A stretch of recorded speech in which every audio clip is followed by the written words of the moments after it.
오늘도 가정에서 영과 진리로 예배드리는 여러분을 주님의 이름으로 축복합니다. 드라마의 인기 있는 주제는 늘 역전하는 이야기입니다. 춘향 이야기는 오래된 고전임에도 불구하고 거지 신세가 되어 돌아온 이몽룡이 어사로 역전하는 내용이 많은 사람들에게 긴장과 흥분을 줍니다. 성경에도 다윗의 이야기, 요셉의 이야기가 감동을 주는 것은 역전의 이야기이기 때문입니다. 스포츠에서도 역전은 그저 쉽게 이기는 것보다 비교할 수 없는 짜릿함을 줍니다. 야구에서 9회 말 투아웃 투 스트라이크 이후에 역전 홈런을 치는 것은 최고의 감동입니다. 인생 역전이라고 하는 말도 있습니다. 미국의 숍 호브드라고 하는 사람은 은행 강도를 하다가 은행 5곳을 털고 잡혀 들어가 11년 감옥살이를 하게 됩니다. 죄수 생활을 오래 하다 보면 법에 대한 지식이 상당해집니다. 죄수가 들어오면 자기들끼리 재판을 한답니다. 무슨 일 했냐? 왜 들어왔냐? 몇 가지 물어보고는 자기들이 세운 검사, 변호사들의 이야기를 듣고 오래된 죄수가 판사가 되어 당신은 징역 몇 년 하고 언도를 하면 그것이 거의 정확하답니다. 숍 호브드가 감옥에 오래 있다 보니 법률 책을 읽고 전문 변호사 뺨치는 지식을 갖게 되었습니다. 동료 재소자의 재심 청구서를 써서 무려 1만 분의 1의 확률인 대법원 재심을 받도록 하기도 했습니다. 자신의 재능을 안 숍 호브드는 출소 후에 정신을 차리고 로스쿨에 진학하여 법대 장학생이 되고 변호사가 되고 또 2017년에 명문 대학인 조지타운 대학의 법대 교수가 되었습니다. 그는 대형 로펌의 스카우트 제의를 거절하고 지은 죄에 비하여 너무 억울하게 감옥살이 하는 이들을 위하여 일하겠다고, 나는 교수로 남겠다고 하여 그는 유명 인사가 되었습니다. 말 그대로 인생 역전입니다. 그런데 우리 주변에도 인생 역전한 사람이 있습니다. 누구입니까? 바로 여러분입니다. 우리는 영원히 형벌을 받을 죄수들이었습니다. 그런데 하나님께서 용서받지 못할 그 죄를 용서해 주셨고 우리를 하나님의 자녀로 삼아 주시고 보호해 주셨고 또 장차 하나님의 나라에서 우리는 해같이 빛나게 될 것입니다. 여러분이 바로 인생 최고의 역전에 성공한 사람들입니다. 성경에는 자신의 삶이 인생 역전에 성공하였음을 만천하에 공포하며 살아간 대표적인 인물이 있습니다. 사도 바울입니다. 사도 바울은 이전에 자신이 가졌던 것은 분토만도 못하다라고 했습니다. 분토는 한자어로 쓰니 그럴듯한데 똥이라는 말입니다. 내가 이전에 가졌던 것 다 똥이라는 것입니다. 바울이 이전에 가졌던 것이 과연 그런 것들입니까? 바울은 이전에는 히브리인 중에 히브리인이었다라고 했습니다. 유대인 중에서 정통성을 가진 베냐민 지파의 후손이었습니다. 당시 최고의 석학인 가말리엘의 제자였습니다. 나면서부터 로마 시민권을 가진 특별한 존재였습니다. 율법으로 흠이 없는 자였습니다. 당시에 최고의 이력서를 가진 사람이 바로 바울이었습니다. 그런데 이 바울이 예수님을 만난 다음에 자신이 이전에 가셨던 그 이력을 배설물로 여긴다라고 했습니다. 나는 죄인 중에 괴수라고 했습니다. 나는 그리스도의 종이라고 했습니다. 오늘 성경에는 예수 그리스도에게뿐 아니라 모든 사람에게 내가 종이 되었다라고 했습니다. 종이 어떤 사람입니까? 종은 겸손해야 합니다. 뻣뻣하면 주인에게 채찍 맞습니다. 종은 부지런해야 합니다. 아침부터 일어나 주인을 위해 열심히 일을 해야 합니다. 종은 주인을 위해 삽니다. 자신의 취미나 즐거움을 위해 사는 법이 없습니다. 종은 많은 일을 해놓고도 자랑하지 않습니다. 마땅히 해야 할 일을 했기 때문입니다. 이렇게 변한 모습이 바로 사도 바울의 모습입니다. 바울은 예수님을 만난 이후에 더 많은 사람을 구원시키기 위하여 모든 사람의 종이 되기를 스스로 자처했습니다. 자신의 옛 지위를 버린 것입니다. 억지로 한 것이 아닙니다. 스스로 한 것입니다. 여기에 참된 기쁨과 행복이 있습니다. 여러분, 우리 도립교회 성도들이 억지로 봉사하는 것이 아닙니다. 누가 시켜서 전도지를 들고 나가서 전도해왔던 것이 아닙니다. 지금은 코로나 때문에 전도할 수 없으니 얼마나 속상하고 안타깝겠습니까? 누가 시켜서 성가대 봉사를 하고 차량 봉사하는 것 아닙니다. 누가 시켜서 사랑의 집수리 같이 그 험한 일을 하는 것 아닙니다. 누가 시켜서 헌금을 드리는 것이 아닙니다. 어제도 모두가 쉬는 공휴일인 토요일에 교회학교 교사들이 나와서 땀을 뻘뻘 흘리면서 교회학교 기물들을 옮기고 있는 것이었습니다. 그런 것 안 해도 얼마든지 신앙생활하면서 살 수 있는데 스스로 하는 것입니다. 감사해서 하고 또 기뻐하며 이 일을 하는 것입니다. 일을 하다가 저를 보더니 다 웃어요. 막 웃어요. 땀 흘리면서 봉사하면서도 무엇이 그렇게 좋은지 저를 보고 막 웃어요. 여러분, 믿음의 사람들은 세상에서 축복을 받아 100명을 거느리고 1000명을 거느리는 사람이 되어도 주님의 교회에서는 가장 낮은 자리에서 섬기는 것이 행복한 것입니다. 여기에 바로 주님께서 주시는 행복의 신비가 있습니다. 스스로 막일을 하면서도 감사하고 행복한 것입니다. 왜요? 우리는 원래의 신분은 하나님의 왕자요 하나님의 공주인 것을 우리 스스로 알고 있기 때문입니다. 식당이나 카페에 가보면 어떤 젊은이들이 일을 하는데 뭔가 다른 느낌을 주는 젊은이들을 만날 때가 있습니다. 그러면 저는 가끔 묻습니다. 이 집 사장님 아들이냐고 딸이냐고 물어보면 거의 다가 맞아요. 자기가 이 집의 왕자요 공주니까 일하는 자세가 다른 것입니다. 교회를 섬기는 가장 모범을 보여주신 분이 바로 우리 예수님이십니다. 예수님은 우리를 위하여 가장 낮은 자리에 오셨습니다. 우리를 위하여 죄 없이 맞으셨습니다. 사형수가 되셨습니다. 그리고 마지막에 십자가에 달려주셨습니다. 십자가에 달려 마지막에 하신 말씀이 다 이루었다라고 하는 말씀입니다.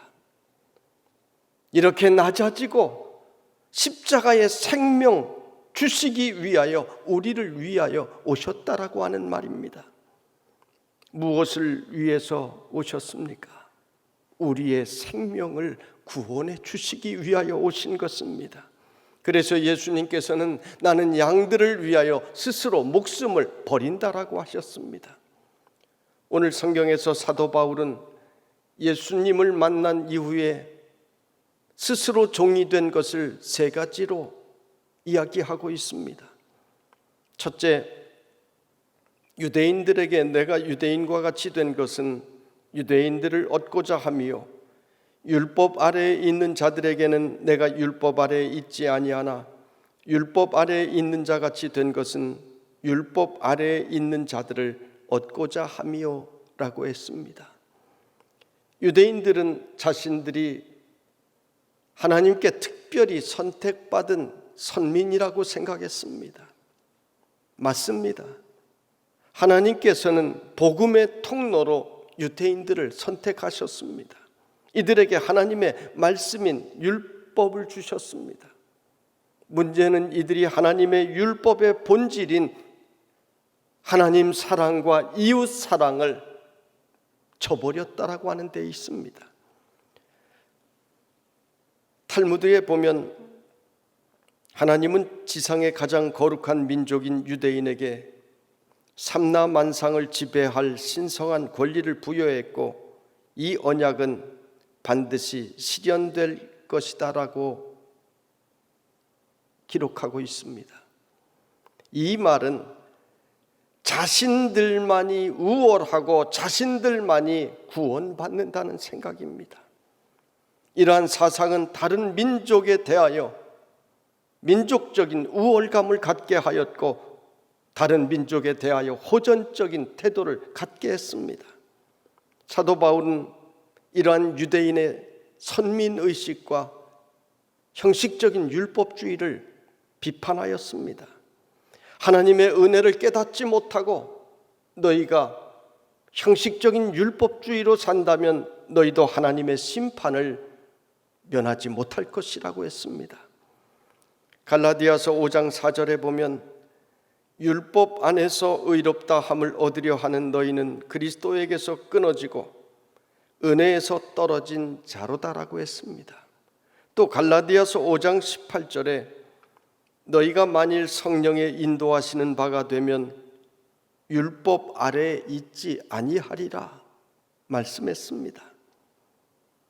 그럼에도 불구하고 사도 바울은 이들을 구원시키기 위하여 전도할 때에는 유대인의 관습과 전통을 지키며 율법 아래에 있는 자의 모습으로 복음을 전했다라고 하는 것입니다.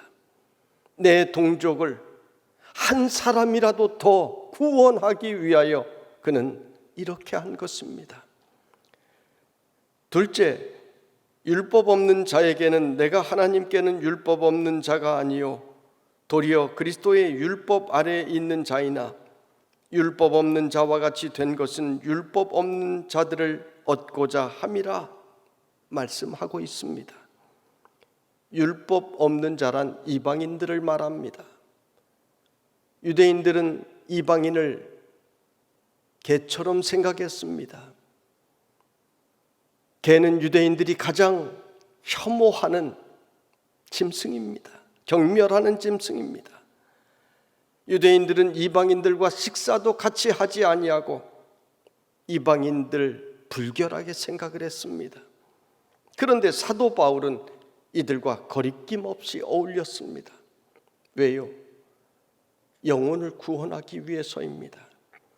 자신이 율법주의자였을 때에는 예수라고 하는 사람이 세리와 어울리고 창녀들과 어울리는 것을 또 그들과 식사하는 것을 절대로 용납할 수가 없었습니다. 그런데 복음을 깨닫고 나니 그들을 불쌍한 영혼으로 바라볼 수 있었습니다. 하나님께서 나를 이방인을 구원하라고 파송하신 그 사명을 깨달을 때 그는 감동할 수밖에 없었습니다. 그래서 그는 과거의 자신의 생각 모든 것을 다 버리고 이방인 속에 들어가 순교하기까지 복음을 전하는 자가 되었습니다. 셋째, 약한 자들에게 내가 약한 자와 같이 된 것은 약한 자들을 얻고자 하며 내가 여러 사람에게 여러 모습이 된 것은 아무쪼록 몇 사람이라도 구원하고자 함이니라고 말씀하고 있습니다. 여기서 약한 자들이란 믿음이 약한 자를 말합니다. 당시 고린도 교회는 우상의 제물을 먹는 문제로 논쟁이 있었습니다. 우상의 제물을 먹는 것에 대하여 나는 믿음이 강하니 우상에게 바쳐졌던 제물도 하나님께서 주신 것이니 뭐 문제가 있느냐고, 나는 자신 있게 먹는다고 하며 자신의 신앙을, 그 우월을 자랑하는 사람도 있었고, 또 그러한 행위를 비판하는 사람도 있었습니다. 또 그것을 먹으면서도 꺼림칙하게 생각하는 사람들도 있었습니다. 우리도 옛날에 교회에서 등산을 하다 보면 산에 촛불을 켜놓고 바위 밑에 호도나 대추 이런 것을 우상에게 바쳐놓은 것을 보면서 이게 웬 떡이냐 하면서 그것을 주워서 먹는 사람도 있고, 또 깨름칙하다고 안 먹는 사람도 있었잖아요. 바로 그런 이야기입니다. 사도 바울은 믿음이 약하여 우상의 제물을 먹는 것을 두려워하는 사람들에게는 역시 그들과 같은 모습으로 낮아져서 만났다라고 하는 말입니다. 사도 바울이 이 여러 사람들을 여러 모습으로 만난 것은 바로 그 중심에 복음이 있었습니다. 고양이를 만나면 고양이처럼 소통해야 하고, 개를 만나면 개와 같은 모습으로 소통을 해야 합니다. 개는 반갑다고 꼬리를 흔들지만 고양이가 꼬리를 흔들면 그것은 싸우자는 이야기입니다. 서로 다릅니다. 텔레비전에 개통령으로 알려진 강영욱이라고 하는 사람이 나옵니다. 여러분도 많이 아실 것입니다. 이 사람은 문제가 있는 개들도 만나면 금세 교정을 합니다. 사람만 오면 지저대는 개, 갑자기 무는 개, 개들끼리 피를 철철 흘리면서 싸우는 개, 이런 개들도 개통령을 만나면 언제 그랬냐는 듯이 금세 교정이 됩니다. 사람을 끌고 가는 개, 산책할 때 사람을 끌고 가는데 그 개 생각이 교만하다는 거예요. 잘못됐다는 거예요. 그 개통령이 교정하는 것을 보고 저도 해보니까 금방 되더라고요. 개가 사람을 끌고 가지 않더라고요. 주인들이 10년을 키우며 교정시키려고 했던 것 단번에 해냅니다. 그것은 개의 행동, 개의 언어를 잘 알고 있기 때문입니다. 사도 바울이 그랬다는 것입니다. 율법 있는 자들에게는 그들의 행동 양식, 그들의 언어를 이해하며 만나고, 또 이방인들을 만날 때에는 이방인의 모습으로 그들의 생각과 행동을 이해하면서 만났다는 말입니다. 그래서 그들의 자리로 가서 예수를 전했습니다. 사도 바울의 삶은 복음을 위해서였습니다. 예수님 위해서였습니다. 요즘 코로나로 인하여 한국교회가 혼란스럽습니다. 이단인 신천지는 코로나에 걸렸던 환자들이 혈장을 공여한다고 해서 정부에서 감사의 인사를 했는데, 현장 예배를 강행하는 교회들에게 불편한 시선들이 있습니다. 이만희 교주 구속을 앞두고 교회와 신천지의 상황이 바뀌어졌습니다. 모든 언론과 시민들이 교회에 대하여 적대적이 되었습니다. 교회에 관한 기사 통계낸 것을 보니 단 0.5%만이 긍정적인 기사가 나온 적이 있습니다. 오늘 전도의 문이 막혀버렸습니다. 젊은이들이 교회를 외면하고 있습니다. 교인들 가운데에도 현장 예배를 드려야 한다, 아니다, 영상 예배를 드리는 것도 맞다 하고 서로 이견이 있습니다. 교회에서 예배를 드리러 온 교인들과 막으러 온 공무원들과 충돌하는 일까지 벌어지고 있습니다. 오늘의 심각한 상황을 보며 기도하는 중에 오늘 본문의 말씀이 마음을 울렸습니다. 여러분, 크리스찬들은 성경을 중심으로 생각하고 성경을 중심으로 사셔야 합니다.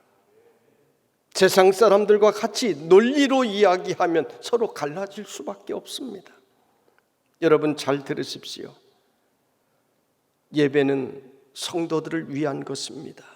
하나님과의 관계입니다. 그리고 세상과의 관계는 복음을 위한 것입니다.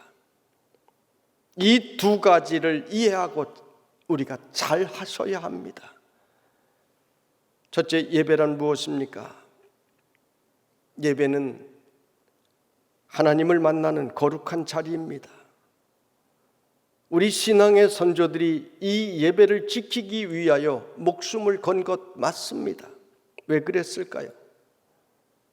신앙을 버리라고 하니까 일제강점기에도 6.25 전쟁의 시기에도 주일 예배의 자리로 나오며 목숨을 걸고 순교했던 것입니다.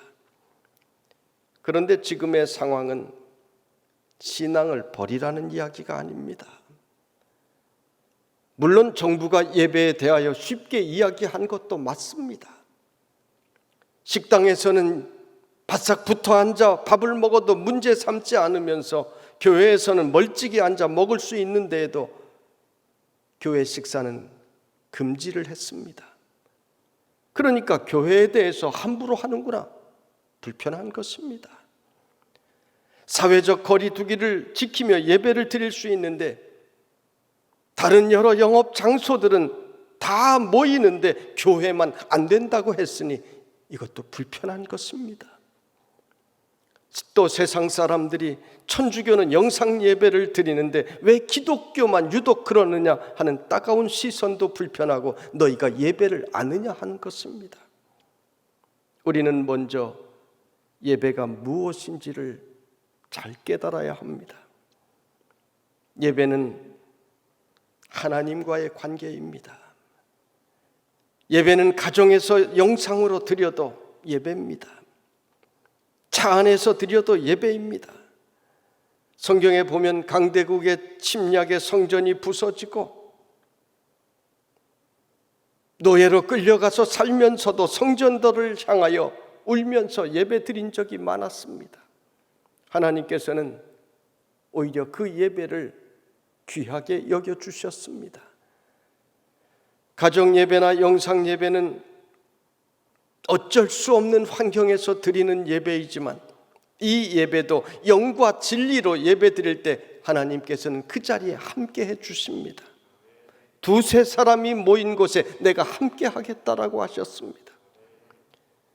여러분은 지금도 각 곳에서 예배를 드리지만 여러분이 있는 그 자리마다 우리 성령님께서 임재하시고 여러분과 교통하시는 체험이 있기를 간절히 바랍니다. 그런데 조심해야 될 것이 있습니다. 사람은 한 가지만 보면, 한 방향만 보면 문제 있는 사람이 됩니다. 현대 영상 예배는 과거의 성전을 잃어버리고 드렸던 예배의 상황과 다릅니다. 현대 문명과 맞물려 영상 예배가 드려지고 있습니다. 우리가 잘못하다 보면 편의주의에 빠지고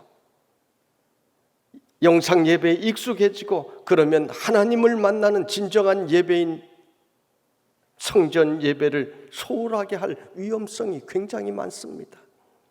여러분, 우리가 어쩔 수 없는 상황에서 가정에서 예배 드릴 때에도 영과 진리로 정성껏 준비를 하고 거룩한 예배 자리로 나오는 것을 놓쳐서는 안 됩니다.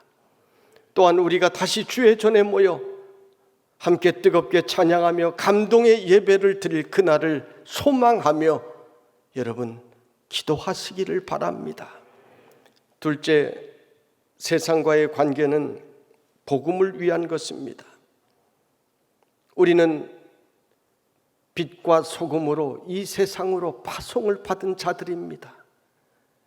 세상에 믿지 않는 이들에게 복음을 전한 사명이 우리 모든 크리스찬들에게 있습니다. 그들의 생명을 구원하라고 우리를 세상 가운데로 보내셨습니다. 그러면 어떻게 해야 합니까? 무엇을 해야 합니까? 오늘 본문을 보세요. 사도 바울은 유대인들에게는 유대인의 모습으로 나아가고 예배를 드렸습니다. 이들에게 예수 그리스도를 전하기 위해서였습니다. 또한 불신자들에게는 불신자들의 삶의 현장에 그들의 눈높이에 맞추어 찾아가 교제하고 예수를 전했습니다. 복음을 위해서입니다. 믿음이 연약한 자들에게는 또 그들에게 찾아가서 그들과 함께 마음을 나누고 교제하며 예수를 전했습니다. 한 영혼이라도 더 구원하고자 함이라고 했습니다. 오늘 우리 크리스찬들은 사도 바울을 통하여 세상을 대하는 법을 배워야 합니다. 모든 것을 오직 예수님을 위하여, 오직 복음을 위하여 행하는 모습입니다. 로마의 천연두가 창궐하여 500만이 죽어나갈 때 거리마다 시체가 질비했습니다. 사람들이 걸어가다 마구 쓰러집니다. 아무도 치우는 자가 없었습니다. 썩은 냄새가 났습니다. 그때 변화가 일어났습니다. 저녁마다 시체가 질비했던 거리가 아침이 되면 깨끗해진 것입니다. 크리스찬들이 알고 보니 이 시체들을 모두 모아 장례식을 치렀습니다.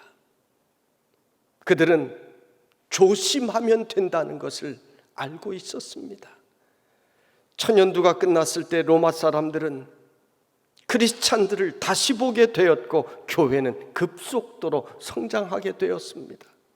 사람들의 마음을 얻었습니다.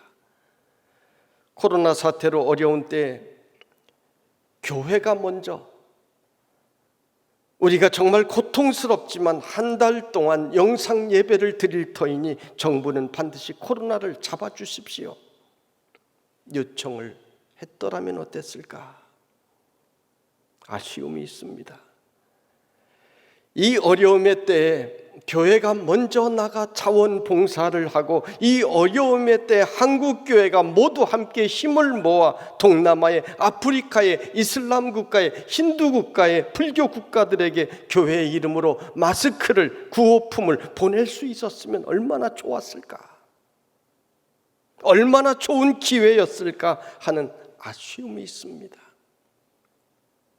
교회는 손해보아야 살아납니다. 예수님께서 안식일에 병자를 고치시며 또 이르시되 안식일이 사람을 위하여 있는 것이요 사람이 안식일을 위하여 있는 것이 아니니라고 가르쳐 주셨습니다.